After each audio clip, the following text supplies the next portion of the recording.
Dentro do quadro de economia, nós vamos falar sobre organização financeira. É um tema sempre muito importante, desafiador, principalmente para qualquer pessoa ou gestor de empresas. O Roberto Bayer é consultor em finanças e negócios, está com a gente na manhã desta terça. Tudo bem, Roberto? Bem-vindo à Jovem Pan Joinville. Obrigado pela sua presença. Eu que agradeço o convite. É um prazer estar aqui com vocês. Nunca é demais falar de organização financeira, né? Sempre quando chega final do ano, a gente escuta lá, planeje seu ano para não começar no vermelho, ficar no azul, né? Eu particularmente acho que o azul a gente tem que procurar ficar todos os meses, sempre a cada início do mês, olhar o mês, fazer o planejamento. Agora, quais são os sinais que a organização financeira de uma empresa não está bem, hein, Roberto? Como é que a gente começa esse diagnóstico, hein? Bom, o primeiro diagnóstico é quando ela começa a ter algum tipo de relatório ou indicadores. Você ficaria impressionado com a quantidade de empresas que eu visito que elas não têm nenhum tipo de relatório ou indicadores, sequer sabe quanto fatura. Então, este é o primeiro indicador que se a empresa não tem controles, a gente tem problemas. Um segundo viés que eu colocaria é a falta de disponibilidade de dinheiro. Então, quando o caixa começa a diminuir, começa a secar, você percebe que tem vieses de problemas financeiros que são bastante significativos. Então, se a empresa começa a ter controles, indicadores, relatórios, ela começa a se proteger desses vieses, garantindo que a tão famosa lucratividade realmente aconteça.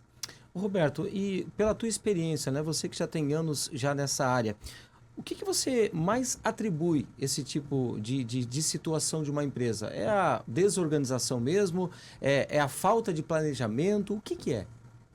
Eu diria que no primeiro momento é a falta de conhecimento, tá? Por quê? Porque a grande maioria dos empresários ou das empresas, eles começam por um sonho, por um objetivo. E aí esse sonho nem sempre ele vem com um planejamento, nem sempre vem com organização. Então, na grande maioria das vezes, o empresário ele começa porque ele sabe fazer muito bem alguma coisa. E aí ele não tem todos os outros vieses da organização. Ele não entende de RH, ele não entende de financeiro, ele não entende de gestão, ele não entende de contratação. E aí simplesmente vai construindo o negócio. E em algumas vezes dá muito certo, perfeito? Só que chega um certo momento que ele precisa buscar esse conhecimento. E aí quando ele começa a buscar esse conhecimento, ele percebe que a empresa dele começa a ter resultados ainda melhores. Porque a gente está num país com muitas oportunidades. O Brasil, você não precisa ter algo extraordinário para você ser um empresário bem-sucedido.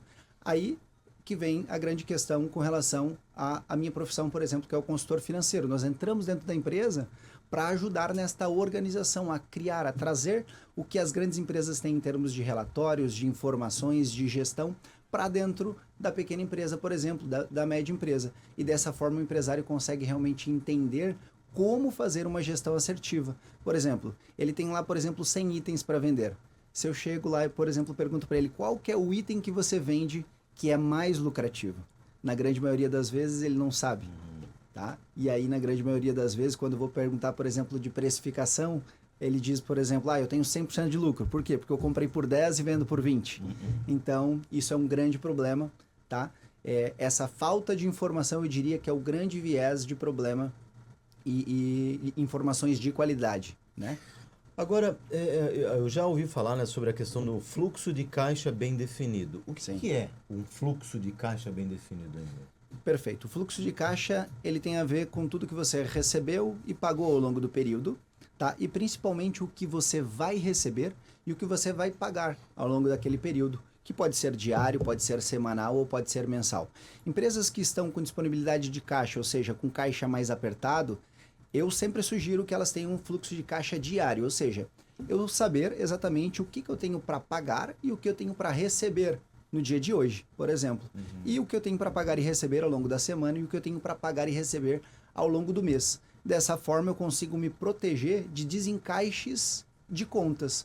Por exemplo, todo dia 5 e todo dia 20, a grande maioria das empresas paga folha de pagamento e impostos. Então, nesses 2 dias, na grande maioria das empresas, sai muito mais dinheiro do que entra. Então, mesmo uma empresa que é superavitária, ou seja, entra mais dinheiro do que sai ao longo do mês, esses 2 dias são críticos porque ali provavelmente ela vai pagar juros ou não vai ter dinheiro suficiente para pagar as contas. Então, o fluxo de caixa é uma ferramenta financeira que traz essa previsibilidade para que você não tenha surpresas ao longo do teu dia. Para que o empresário não saia correndo lá no banco e dizendo, olha, não tenho dinheiro para pagar hoje as minhas contas preciso urgente de um capital. E aí o gerente do banco fica muito feliz, né? Porque daí ele coloca a taxa que ele quer naquele momento. E aí quando você tem um fluxo de caixa, o que acontece é que você consegue antecipar. 15 dias antes, 30 dias antes, e aí você consegue fazer um bom planejamento, liga para o banco, e aí faz pega esse dinheiro de uma maneira mais barata e melhor.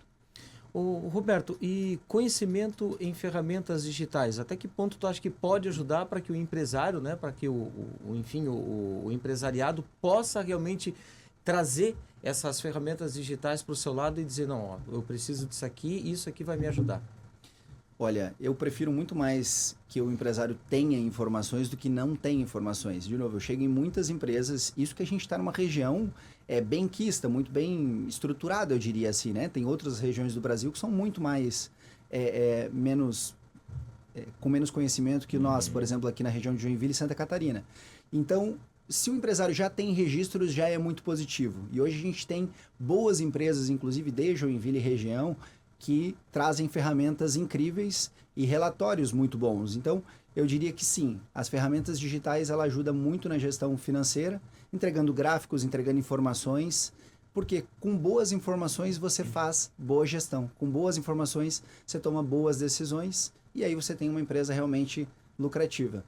Você comentou sobre precificação, que é uma das dores do cliente. Claro, nós não temos muito tempo, mas em resumo, assim, como é que o empresário, a pequena empresa, micro, enfim, avalia e toma cuidado em relação à questão da precificação? Hein? Bom, primeira questão, ela precisa entender se ela é uma empresa de serviço ou produto, porque a gente precifica de forma diferente. Empresa de serviço, você tem que olhar a tua capacidade produtiva, e empresa de produto, você tem que verificar a tua margem, tá? E aí, nesse sentido, a empresa ela precisa avaliar o quê? Qual que é a margem de lucro que ela tem em cada produto e qual que é o produto que ela mais vende, qual que é o share que ela tem daquele mercado e qual que é a estratégia financeira, entende? Em via de regra, eu diria que assim, a empresa precisa ter uma estratégia onde sempre, em todos os produtos, ela defenda o lucro. Então, se ela tem um demonstrativo de resultado, por exemplo, se ela tem, ela consegue analisar os resultados dela, ela consegue fazer uma precificação alinhada e defender o lucro. Então, eu diria que uma precificação alinhada é uma precificação que o teu DRE mostra que realmente existe lucro. Porque uma precificação que te mostra que tem 20% de lucro e o teu DRE está negativo, alguma coisa de errado tem. Consultor, né, em Finanças e Negócios, o Roberto Bayer, conversando conosco ao vivo aqui na Jovem Pan. Roberto, quero muito te agradecer e até uma próxima oportunidade. Então tá bom, muito obrigado pela oportunidade, gente. Foi um prazer.